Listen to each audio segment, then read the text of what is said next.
بسم اللہ الرحمن الرحیم اللہم صلی علی محمد وآلہ وصحبہ وبارک وسلم اللہم ربی شرح لی صدری ویسر لی امری واحلل عقدۃ من لسانی یفقہوا قولی۔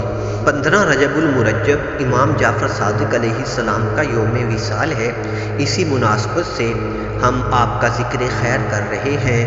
پہلی قسط میں ہم نے آپ کا مختصر تعارف سنا۔ آج ہم آپ علیہ السلام کے فرامین سننے کی سعادت حاصل کریں گے۔ آپ علیہ السلام کا علمی مقام و مرتبے کا عالم یہ ہے کہ نعمان بن ثابت امام اعظم ابو حنیفہ علیہ رحمہ فرماتے ہیں کہ یہ جو 2 سال میں نے امام جعفر صادق کی صحبت میں گزارے ہیں، اگر مجھ کو میری زندگی میں یہ 2 سال میسر نہ آتے تو میں ہلاک ہو گیا ہوتا۔ آئیں آپ علیہ السلام کے فرامین سنتے ہیں۔ آپ علیہ السلام نے تقوی کو کیا خوبصورت انداز میں ڈیفائن کیا۔ آپ نے فرمایا حقیقی تقوی یہ ہے کہ جو کچھ تیرے دل کے اندر ہے، اگر تو اس کو کھلے طباق میں رکھ کر بازار کا گشت لگائے تو اس میں ایک چیز بھی ایسی نہ ہو جس کو اس طرح آشکار کرنے پر تجھے شرم آئے۔ آپ علیہ السلام فرماتے ہیں جس نے اللہ کو جان لیا وہ سوائے اللہ سب سے علیحدہ ہو گیا۔ جو شخص عبادت پر فخر کرے وہ گناہگار ہے، اور جو مصیبت پر ندامت کا اظہار کرے وہ تابع فرمان ہے۔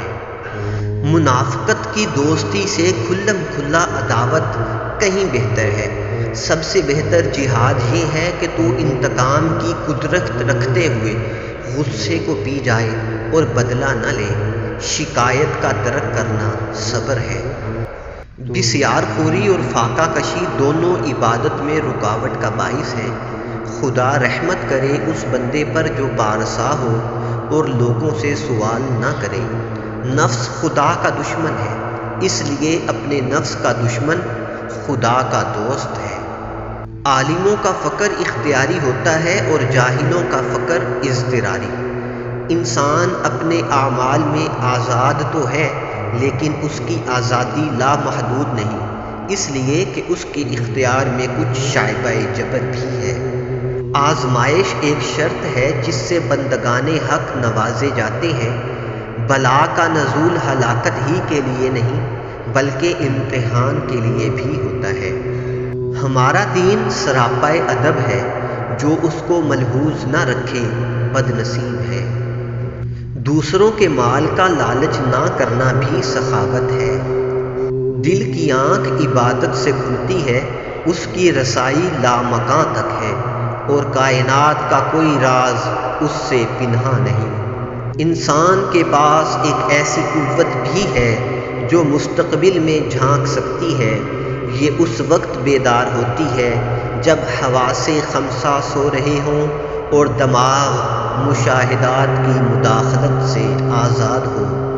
بے حد اعتقاد بربادی اور نکتہ چینی بد نصیبی ہے۔ جو اللہ سے انس رکھتا ہے اسے لوگوں سے وحشت آتی ہے۔ تغیر اساس کائنات ہے، پانی کبھی سحاب بن رہا ہے، کہیں موتی اور کہیں آنسو۔ نور ظلمت میں بدل رہا ہے اور ظلمت نور میں۔ دروغ گو کو مروت نہیں ہوتی اور حاسد کو راحت نہیں ہوتی۔ بد خلق کو سرداری نہیں اور ملوک کو اخوت نہیں۔ جو شخص چاہے اس کی عزت بلا ذات و قبیلہ ہو اور ہیبت بلا حکومت ہو، اس سے کہہ دو کہ گناہوں کو چھوڑ دے اور اطاعت اختیار کرے۔ بہت سے ایسے گناہ ہیں جن کی وجہ سے بندہ اللہ کے قریب ہو جاتا ہے، اور بہت سی ایسی عبادات ہیں جن کی وجہ سے بندہ اللہ سے دور ہو جاتا ہے، کیونکہ مطیع مغرور گناہگار ہوتا ہے اور گناہگار نادم مطیع ہوتا ہے۔ خوش آمدی لوگ تیرے لیے تکبر کا تخم ہیں۔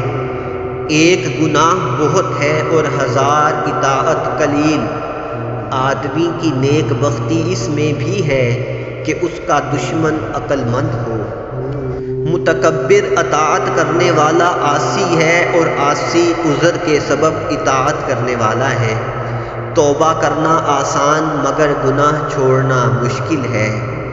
اس کو خوشی ہو جس کی آنکھ شہوات دیکھتی ہے اور اس کا دل شہوات کو نہیں چاہتا۔ دنیا کا سب سے بڑا زہد یہ ہے کہ لوگوں کی ملاقات سے کنارہ کش ہو جائے۔ فضیلت اگرچہ جماعت میں ہے لیکن سلامتی گوشہ نشینی میں ہے۔ مصیبت میں آرام کی تلاش مصیبت کو ترقی دیتی ہے۔ غذا سے جسم کو اور قناعت سے روح کو راحت پہنچتی ہے۔ کم عمر والے کے گناہ اپنے سے کم جان کر اس کی عزت کرو۔ گناہ ناسور ہے، اگر ترک نہ کرو تو برابر بڑھتا رہے گا۔ کسی برائی کو معمولی سمجھ کر اختیار نہ کرو، ممکن ہے اسی سے خدا ناراض ہو جائے۔ فاجر سے محبت مت رکھ، تجھ پر فجور غالب آ جائے گا۔ جو بروں کی صحبت اختیار کرتا ہے سلامت نہیں رہتا۔ جو بری جگہ جاتا ہے محتمم ہوتا ہے، اور جو اپنی زبان کی حفاظت نہیں کرتا شرمندگی اٹھاتا ہے۔ دیدہ دانستہ ظلم و زیادتی یا غلطی قابل معافی نہیں۔ مالک کریم کی بارگاہ میں دعا ہے ان فرامین پر عمل کی توفیق عطا فرمائے، ہمیں اپنے محبوب کی، اہل بیت اطہار کی، بزرگان دین کی محبت عطا فرمائے۔ آمین بجاہ خاتم النبیین صلی اللہ علیہ وآلہ وسلم۔